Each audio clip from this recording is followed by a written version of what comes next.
Welcome students. आज हम start करेंगे हमारा नया chapter that is chapter 4 air. आज हम पढ़ेंगे एयर के बारे में। तो चलिए स्टार्ट करते हैं।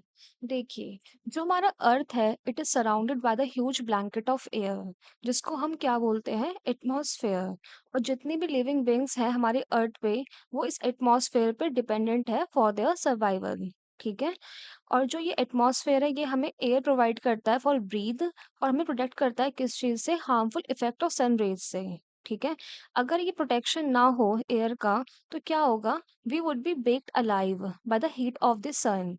और फिर क्या होगा, जो डे में बहुत ज्यादा जो हीट है वो ज्यादा हो जाएगी, और रात में इट विल बी फ्रोजन। ठीक है। So it is this masses of the air that has made the temperature of the earth on the earth livable. तो बेसिकली ये एयर का मासेस ही है जो हमारे अर्थ को की टेम्परेचर को मेंटेन करता है और इसको एक लिवेबल प्लैनेट बनाता है। ठीक है।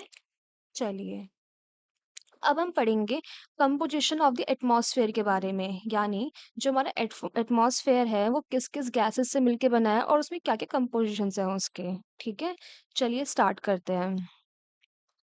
क्या आपको पता है, the air we take in the breathing is actually a mixture of many gases.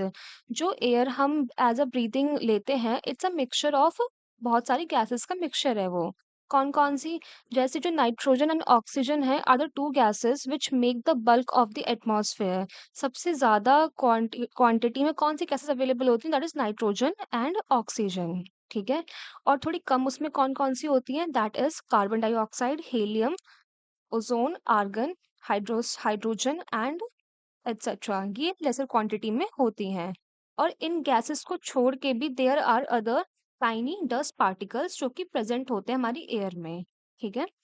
अब हम पढ़ेंगे पाई चार्ट में जो हमें बताएगा कॉन्स्टिट्यूएंट ऑफ एयर के बारे में। देखिए, 78% नाइट्रोजन अवेलेबल है, 21% ऑक्सीजन, 0.03% कार्बन डाइऑक्साइड, और बाकी की अदर गैसेस इट्स इन 0.04। ठीक है। तो सबसे ज्यादा क्वांटिटी में कौन सी गैसेस है, क्या गैस है, दैट इज नाइट्रोजन। ठीक है। So nitrogen is the most plentiful gas in the air. ठीक है। So when we inhale we take some quantity of nitrogen into our lungs and exhale. जब हम ऑक्सीजन लेते हैं तो उसके साथ मिक्स होके नाइट्रोजन भी हमारी बॉडी में जाती है और उसको हम एक्सहेल भी करते हैं। ठीक है। ऐसे तो हम ह्यूमन ले लेते हैं, बट लेकिन एक बात बताइए, जो प्लांट होता है वो भी नाइट्रोजन को यूज करता है फॉर देयर सर्वाइवल। बट लेकिन जो प्लांट होता है वो डायरेक्ट नाइट्रोजन गैस नहीं लेता है। तो वो कैसे लेता है, देखिए, they can not take nitrogen directly from the air. तो क्या होता है, जो बैक्टीरिया होता है जो इनकी सॉइल और रूट में अवेलेबल होते हैं, ये क्या करते हैं, ये नाइट्रोजन को लेते हैं एयर से और इसको अदर फॉर्म में कन्वर्ट करते हैं। ठीक है। और फिर क्या होता है, प्लांट उसको यूज कर पाता है। ओके। ठीक है। अभी हमने पढ़ लिया नाइट्रोजन के बारे में, अब हम पढ़ेंगे ऑक्सीजन के बारे में। सो जो ऑक्सीजन है it's a most second most plentiful gas in the air. ठीक है। और जो ह्यूमन होता है और जो एनिमल है takes oxygen from the air as they breathe. जब हम ब्रीथ करते हैं तो हम कौन सी गैस लेते हैं, दैट इज ऑक्सीजन। ठीक है। तो जो ग्रीन प्लांट होता है वो ऑक्सीजन प्रोड्यूस करता है फोटोसिंथेसिस के थ्रू। ठीक है। और क्या होता है, इसी तरीके से जो ऑक्सीजन है वो मतलब उसका कंटेंट एयर में कांस्टेंट रहता है। कैसे, जैसे जो प्लांट होता है वो उसको एक्सहेल करता है, ठीक है, हम लोग उसको इनहेल करते हैं। हम लोग कार्बन डाइऑक्साइड एक्सहेल करते हैं, प्लांट कार्बन डाइऑक्साइड लेता है। तो ऐसे क्या होता है, एक कांस्टेंट क्या बोलते हैं, रहता है ये। ठीक है। प्रॉब्लम क्या हो रही है अब, प्रॉब्लम ये हो रही है कि हम ट्रीज को कट कर रहे हैं। अगर हम ट्रीज को कट करेंगे, डिफॉरेस्टेशन करेंगे, तो क्या बोलते हैं, इंसान तो उतने ही है, कार्बन डाइऑक्साइड उतनी ही जा रही है, बट लेकिन वो कार्बन डाइऑक्साइड इनहेल करने के लिए नहीं है। तो ये एक प्रॉब्लम एक आ रही है अब। ठीक है। तो देखिए, carbon dioxide is the another important gas. ठीक है। अब क्या हो रहा है, जो ग्रीन प्लांट है ये यूज करता है कार्बन डाइऑक्साइड को टू मेक द फूड, अपना खाना बनाने के लिए, और क्या रिलीज करता है, ऑक्सीजन रिलीज करता है। ठीक है। सेम एज जो ह्यूमन होते हैं और जो एनिमल होते हैं वो रिलीज करते हैं क्या, कार्बन डाइऑक्साइड। ठीक है? तो जो अमाउंट है कार्बन डाइऑक्साइड का रिलीज़ बाय द ह्यूमन और प्ला animals seems to be equal to the amount used by the plant, ठीक है? हम जितना एक्सहेल करते हैं उतना वो प्लांट ले लेता है, तो it's like a perfect balance, ठीक है? बट अब एक छोटी-सी प्रॉब्लम ये आ रही है कि हम फ्यूल को बर्न कर रहे हैं, हम कोल को बर्न कर रहे हैं, हम ऑयल को बर्न कर मतलब यूज़ कर रहे हैं, तो इससे क्या हो रहा है, इससे हमारे एनवायरनमेंट में बहुत सारा billion of tons carbon dioxide हर साल ऐड होता रहता है, ठीक है? तो इसकी वजह से क्या हो रहा है रिजल्ट में, जो कार्बन डाइऑक्साइड का जो वॉल्यूम है वो एटमॉस्फेयर में इंक्रीज हो रहा है। तो इसकी वजह से क्या हो रहा है, जो अर्थ का वेदर और क्लाइमेट है वो इफेक्ट हो रहा है, ठीक है? आई होप आई एम क्लियर, आपको इतना समझ में आया होगा। ओके, देखिए, अब हमने पढ़ लिया क्या बोलते हैं कंपोजिशन के बारे में। Now we will read what is structure of the atmosphere. ये डायग्राम देख सकते हैं जैसे आप, पहले मैं आपको डायग्राम समझाती हूँ। फर्स्ट लेयर क्या है, ट्रोपोस्फेयर, जहाँ पे हम लोग सरवाइव करते हैं। इसके ऊपर क्या है, स्ट्रेटोस्फेयर, यहाँ पे क्या होता है, जो एरोप्लेन वगैरह फ्लाई करते हैं वो इस लेयर में करते हैं, ठीक है? उसके ऊपर क्या है, मीजोस्फेयर, फिर क्या है, थर्मोस्फेयर, फिर क्या है, सबसे outer most layer that is exosphere. तो अब हम ये क्या बोलते हैं, 5 लेयर के बारे में पढ़ेंगे। ओके, स्टार्ट करते हैं। देखिए, जो हमारा अर्थ है it is divided into 5 layers. कौन-कौन सी, troposphere, stratosphere, mesosphere, thermosphere, exosphere. जैसे कि आप इस डायग्राम में देख सकते हैं। तो ट्रोपोस्फेयर जो होती है सबसे इम्पोर्टेंट लेयर है एटमॉस्फेयर की। इसकी हाइट कितनी है, यानी कहाँ तक एक्सटेंड करता है ये एवरेज, दैट इज 13 किलोमीटर तक। देखिए, ये 0 है यहाँ पे, तो ये 13 किलोमीटर तक ट्रोपोस्फेयर एग्जिस्ट करता है, ठीक है? इट्स अ एवरेज हाइट, ठीक है? तो जो एयर हम जो ब्रीथ करते हैं वो सब कुछ जितने भी ये क्या बोलते हैं वेदर के फिनोमिना होते हैं, जैसे कि रेनफॉल जो हो रही है, फॉग हो रही है, हेलस्टॉर्म हो रहा है, सब कुछ जितनी भी एक्टिविटीज हैं ये कहाँ होती हैं, ट्रोपोस्फेयर के अंदर होती है। अब चलिए इसके ऊपर बढ़ते हैं, दैट इज स्ट्रेटोस्फेयर, ठीक है? इसकी हाइट कितनी है, दैट इज 50 किलोमीटर, ठीक है? जो ये लेयर है it's a free from clouds and other associated weather phenomena. जो ये लेयर है स्ट्रेटोस्फेयर की, इसमें क्लाउड अवेलेबल नहीं होता है, एंड दैट इज व्हाई ये लेयर एक आइडियल कंडीशन प्रोवाइड करती है किसको, एरोप्लेन्स को, ठीक है? ओके, अब एक बात बताइए, सबसे इम्पोर्टेंट जो फीचर है इस स्ट्रेटोस्फेयर का वो क्या है, इसके अंदर ओजोन गैस की लेयर कंटेन करता है ये, ठीक है? जो स्ट्रेटोस्फेयर है इट कंटेन्स ओजोन गैस का लेयर, ठीक है? So we have just learn how it protect us from the harmful effect of the sun rays. और हमने जस्ट अभी अभी पढ़ा था जो ये ओजोन लेयर की जो ये परत होती है, जो ये लेयर होती है ओजोन गैस की, ये हमें सन की हार्मफुल जो रेज है उससे करती है प्रोटेक्ट, ठीक है? और ये कहाँ पे अवेलेबल होती है, it is available in stratosphere. Okay, now move to the next. अब हम पढ़ेंगे मीजोस्फेयर के बारे में, ठीक है? मीजोस्फेयर थर्ड लेयर है, ठीक है? इसकी हाइट कितनी है, 80 किलोमीटर तक, जो मतलब इतने एक्सटेंड तक ये रहता है। अब देखिए, जो मीटेरॉइड्स हैं मैंने आपको बताया था कि मीटेरॉइड्स होते हैं, मीटियोर होते हैं और मीटियो राइट्स होते हैं, ये मैंने आपको 6th क्लास की एनसीईआरटी में पढ़ा रखा है, ठीक है? जब ये आउटर मोस्ट लेयर में रहता है तो उसको मीटेओराइट बोलते हैं। जब ये हमारे एटमॉस्फेयर में एंटर करता है तो उसे मीटियोर बोलते हैं, ठीक है? जब ये सरफेस पे आकर क्या बोलते हैं, गिर जाता है, सर्वाइव कर जाता है, तो उसको हम मीटेओराइट बोलते हैं। तो क्या होता है मेसोस्फेयर में, इसकी हाइट तो हो गई 80 किलोमीटर। जो मीटेओराइट्स हैं ये इसी लेयर में आके बर्न करना स्टार्ट करते हैं। क्यों? वो इतनी स्पीड से आ रहे हैं यार, तो फ्रिक्शन लगता है, दैट इज वाई ये मेसोस्फीयर में आप देख सकते हैं मीटेओराइट्स। देखिए, you can see the picture diagram. इसमें ये क्या करता है, ड्यू टू द फ्रिक्शन ये स्टार्ट करते हैं बर्न करना, ठीक है? अब हमने 3 लेयर के बारे में पढ़ लिया, ठीक है? रिवाइज करते हैं एक बार। ट्रोपोस्फेयर में क्या होता है, ट्रोपोस्फेयर में हम लोग रहते हैं, सारी जितनी भी एक्टिविटीज है, वेदर क्लाइमेट जितने भी हम सर्वाइव कर रहे हैं, we are surviving in troposphere. फिर क्या आता है, स्ट्रेटोस्फेयर, ठीक है? इसमें क्या होता है, it is free from the weather activities जो भी होती है, और इसमें एरोप्लेन फ्लाई करता है, ठीक है? फिर आता है मीजोस्फेयर, ठीक है? मीजोस्फेयर में क्या होता है, जितने भी मीटेरॉइड्स हैं दे स्टार्ट बर्निंग, ठीक है? फिर इसके ऊपर क्या आता है, दैट इज थर्मोस्फेयर, ठीक है? अब देखिए, मैं आपको टेम्परेचर के बारे में भी बताना चाहूंगी। देखिए, जैसे जैसे हम ऊपर जा रहे हैं ट्रोपोस्फेयर में, यू कैन सी टेम्परेचर कम हो रहा है, ठीक है? फिर टेम्परेचर कांस्टेंट हुआ, फिर टेम्परेचर स्टार्ट बढ़ना, ठीक है? बढ़ना स्टार्ट कर दिया टेम्परेचर ने, ठीक है? फिर देखिए ये दोबारा कम हो रहा है टेम्परेचर, ठीक है? फिर अब देखिए फिर दोबारा इंक्रीज हो रहा है टेम्परेचर, ठीक है? तो देखिए जो थर्मोस्फेयर है, जो ये लेयर है, इसमें क्या होता है, जो टेम्परेचर होता है rises very rapidly with increasing height, यानी थर्मोस्फेयर में जो टेम्परेचर है वो क्या बोलते हैं, इंक्रीज करना स्टार्ट करता है। क्यों? क्योंकि थर्मोस्फेयर में आयनोस्फेयर भी अवेलेबल होता है। सी, जो आयनोस्फेयर है it's a part of this layer, ठीक है? अब जो थर्मोस्फेयर की हाइट कितनी होती है, दैट इज 80 से 400 किलोमीटर तक ये एक्सटेंड करता है। और जो ये लेयर है ये हेल्प करती है किस चीज में, रेडियो ट्रांसमिशन के अंदर। इनफैक्ट जो रेडियो वेव्स होती हैं जो ट्रांसमिट होती है हमारी अर्थ से, are reflected back to the earth by this layer. Okay, I hope I am clear. आपको इतना समझ में आ गया होगा, ठीक है? अब देखिए जो एग्जॉस्फेयर है ये है अपर मोस्ट लेयर एटमॉस्फेयर की, ठीक है? ये बहुत थिन लेयर है और यहाँ पे कौन-कौन सी गैसेस अवेलेबल होती है, that is helium and hydrogen, ठीक है? That's it. It is the क्या बोलते हैं, structure of the atmosphere. Now move to the next topic. अब हम पढ़ेंगे वेदर और क्लाइमेट के बारे में। छोटा सा टॉपिक पढ़ा है, चलिए फिनिश करते हैं इसको। ओके,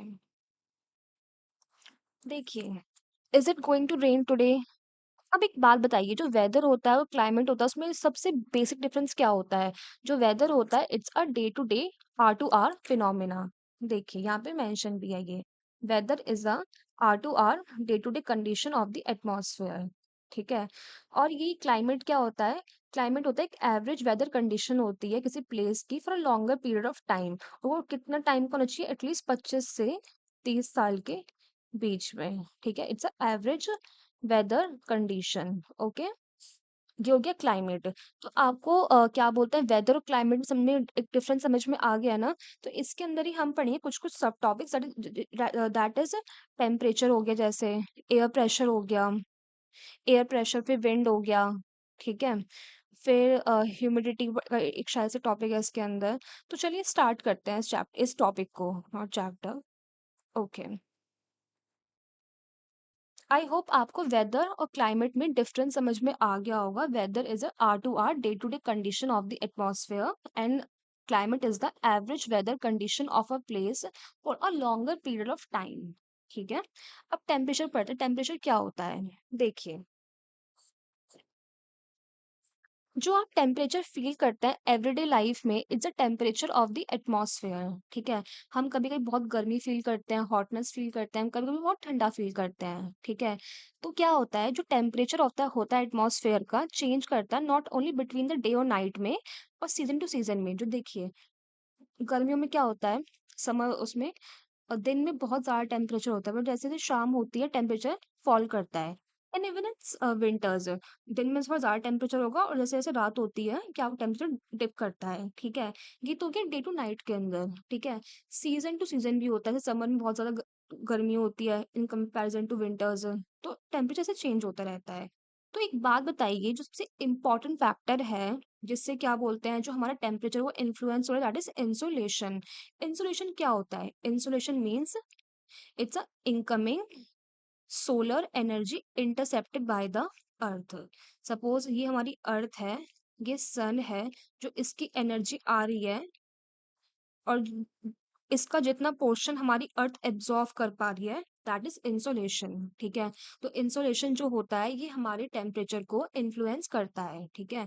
एक बार दोबारा देखते हैं, इंसोलेशन इज द इनकमिंग, यानी जो आ रही है सोलर एनर्जी, ठीक है? इंटरसेप्टेड बाय द अर्थ, मतलब अर्थ उसका कितना प्रोपोर्शन अपने अंडर ले रही है, ठीक है? दैट इज इंसोलेशन, ठीक है? अब देखिए क्या होता है, जो इंसुलेशन होता है वो इक्वेटर से लेके पोल तक डिक्रीज करता है, मतलब जो हमारे इक्वेटर है वो ज्यादा एनर्जी लेता है, ठीक है? और जैसे जैसे पोल टुवर्ड्स हम जाते हैं वो एनर्जी कम होती जाती है, ठीक है? Okay, so now you understand, अब आपको समझ में आया होगा कि जो पोल है वो why they are covered with snow. क्यों? क्योंकि क्या होता है, जो अर्थ का टेम्परेचर है, अच्छा एक बात बताइए, अगर अर्थ का टेम्परेचर हम बहुत ज्यादा बढ़ा देंगे तो क्या होगा? फिर बहुत वार्म हो जाएगा, है ना? यही होगा और फिर क्या बोलते हैं बर्फ पिघलेगी तो फिर क्या होगा जो सी का लेवल है वो बढ़ेगा, ठीक है? फिर फ्लडिंग आएगी तो फिर क्या होगा जो कोस्टल रीजन है वो डूबना स्टार्ट हो जाएंगे।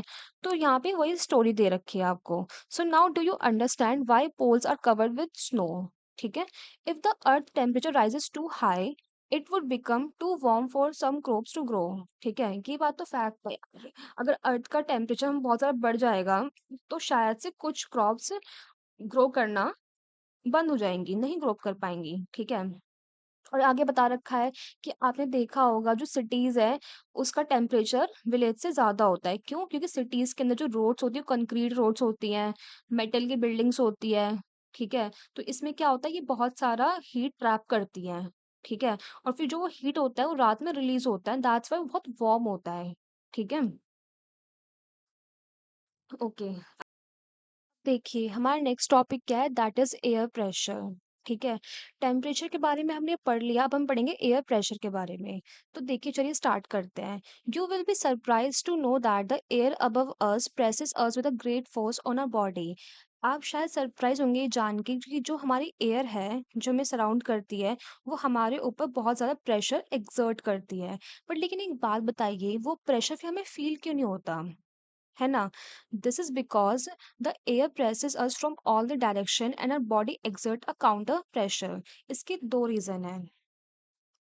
सपोज अगर ये बॉडी है हमारी और जो एयर है वो हमें इतना ज्यादा हम पे एक्सर्ट कर रही है प्रेशर को, तो हम ये फील क्यों नहीं कर पा रहे? एक तो ये सारी डायरेक्शन से कर रही है, ठीक है? और दूसरा, जो हमारी बॉडी है ये काउंटर भी करती है इसको काउंटर प्रेशर से। तो फिर क्या होता है, दोनों हो रहे हैं बैलेंस आउट, ठीक है? So this is the reason हम इतना प्रेशर फील नहीं कर पाते हैं, ठीक है? सो इसकी डेफिनेशन क्या है? Air pressure is defined as the pressure exerted by the weight of a air on the earth surface। जो वेट ऑफ द एयर है, वेट एयर का वेट है, ये हमारी अर्थ की सरफेस पे बहुत सारा प्रेशर एक्सर्ट करती है, that is called air pressure, ठीक है? As we go up to the layer of the atmosphere, जैसे जैसे हम एटमॉस्फेयर की लेयर्स में ऊपर जाते हैं वैसे वैसे जो प्रेशर है वो रैपिडली गिरता जाता है। तो इससे हमें क्या पता लगता है कि सबसे ज्यादा एयर प्रेशर कहाँ पे होता है that is on that is at sea level, ठीक है? और जैसे जैसे हम हाइट पे क्या बोलते हैं बढ़ते जाते हैं ऊपर, एयर प्रेशर क्या बोलते हैं कम होता जाता है, ठीक है? अब ये तो हमने पढ़ लिया क्या बोलते हैं वर्टिकल उसके बारे में, ठीक है?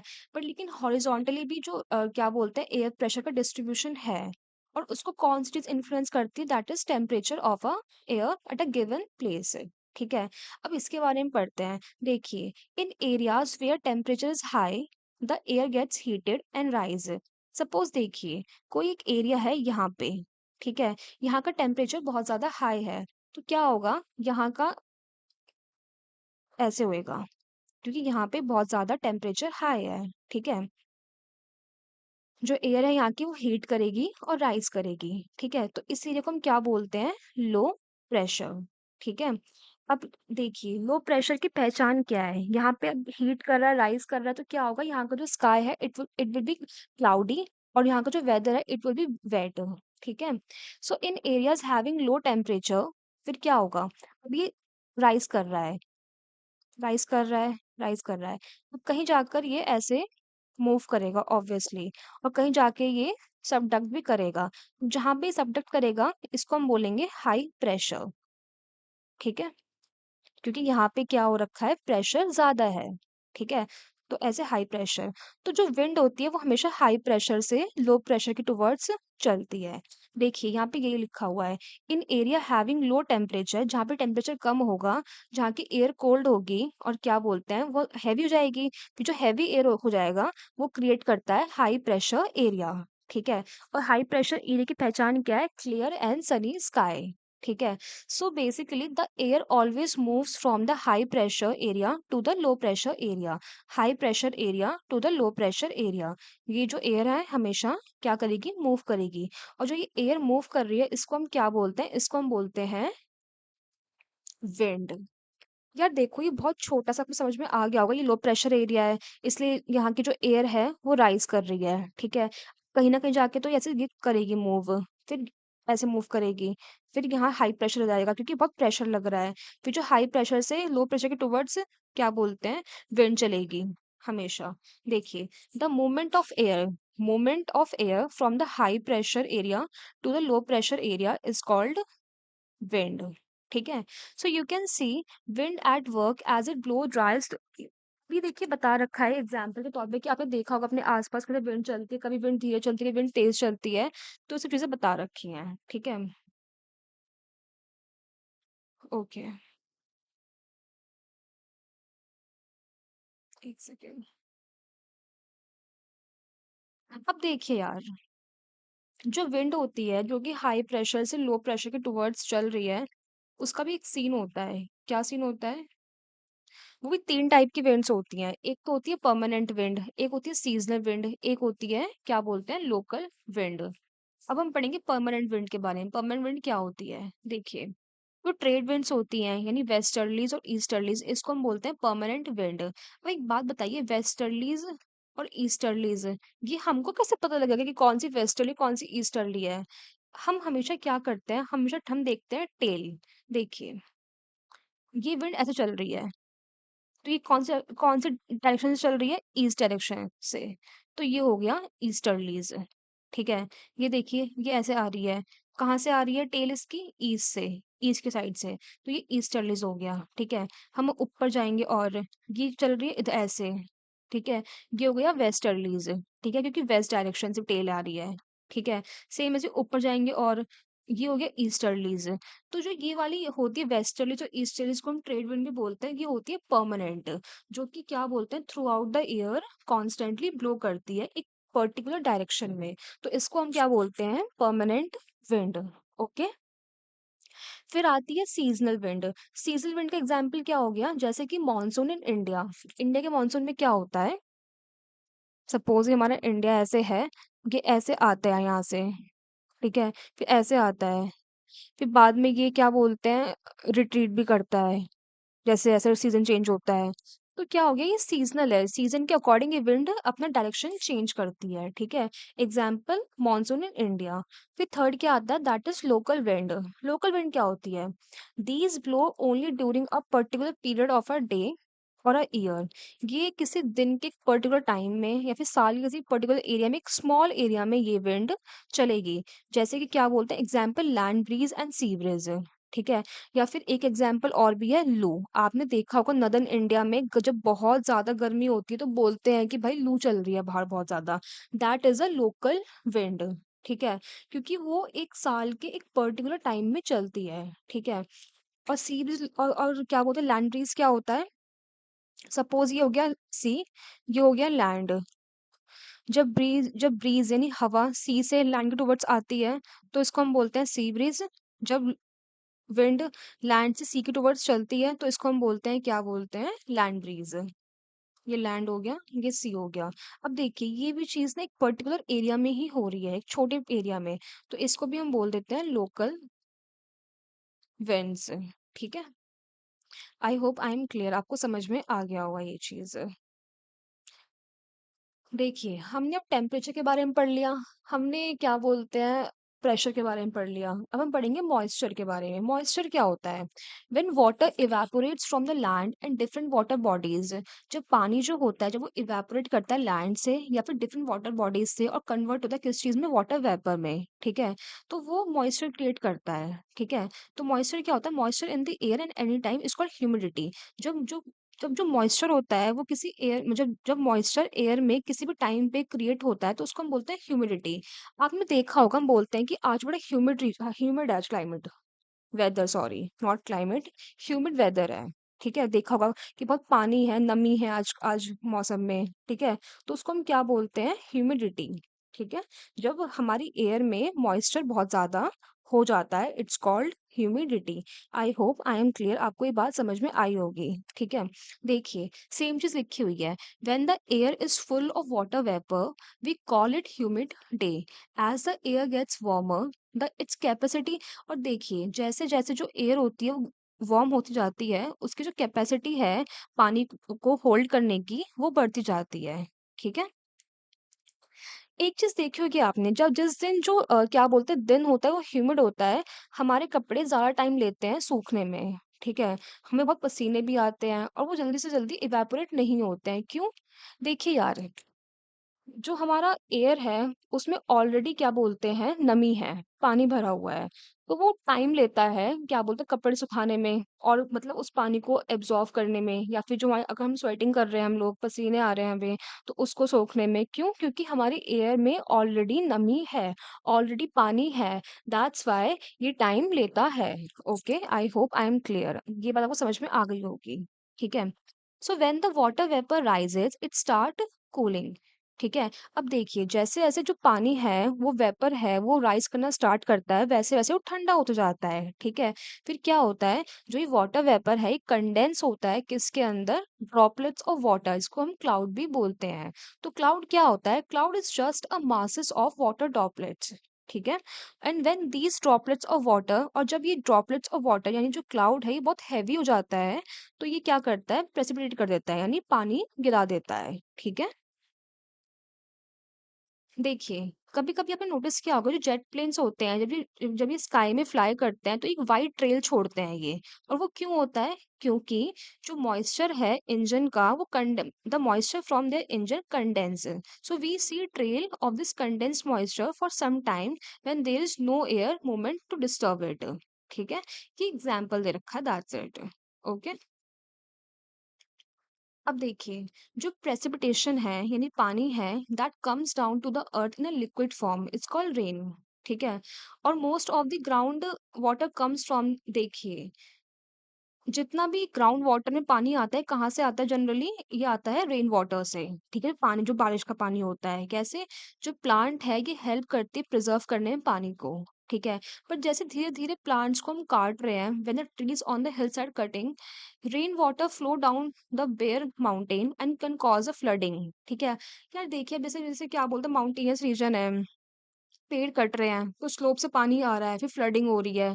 तो ये हम प्रॉब्लम फेस कर रहे हैं इस टाइम पे, ठीक है? So on the basis of mechanism there are 3 type of rainfall. देखिए, अब रेनफॉल जो होती है वो 3 टाइप की होती है, वो यहाँ पे बता रखी है। First one is conventional rainfall. ये सिंपल है कि सिंपल क्या बोलते हैं, ये राइज़ करा, ठीक है? फिर कंडेंस हो गया, फिर पानी गिर गया, ठीक है? इट्स अ वेरी सिंपल जो हम देखते हैं अपने आस-पास, ठीक है? फिर होता है ओरोग्राफिक रेनफॉल। इसमें क्या होता है, जो एयर होती है वो माउंटेन चढ़ने का ट्राई करती है और जैसे-जैसे धीरे-धीरे वो ऊपर चढ़ती जाती है, कंडेंस हो जाता है वो, ठीक है?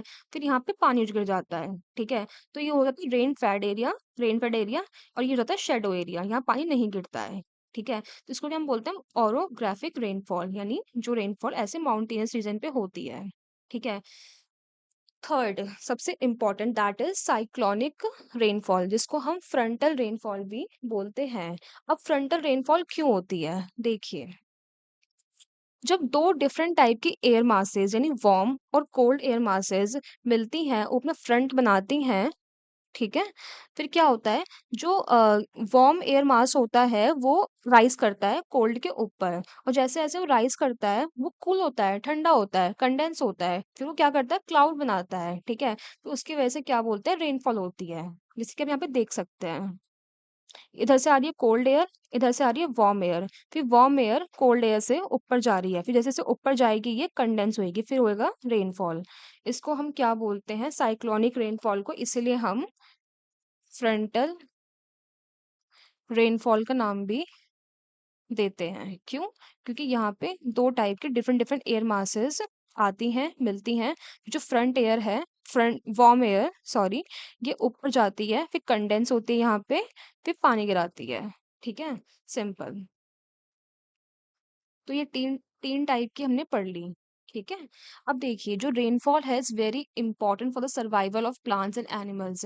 ये बात तो हम जानते हैं कि जो रेनफॉल है बहुत ज़रूरी है हम लोगों के लिए। क्यों? क्योंकि ये फ्रेश वाटर ब्रिंग करती लाती है हमारी अर्थ सरफेस पे, ठीक है? और जिस एरिया में रेनफॉल नहीं होएगी, वहाँ पे क्या होएगी, वहाँ पे पानी की कमी हो जाएगी, फिर ड्रॉट हो जाएगी, ठीक है? और ऑन द अदर हैंड अगर बहुत ज़्यादा होगी तो फ्लड हो जाएगी, ठीक है?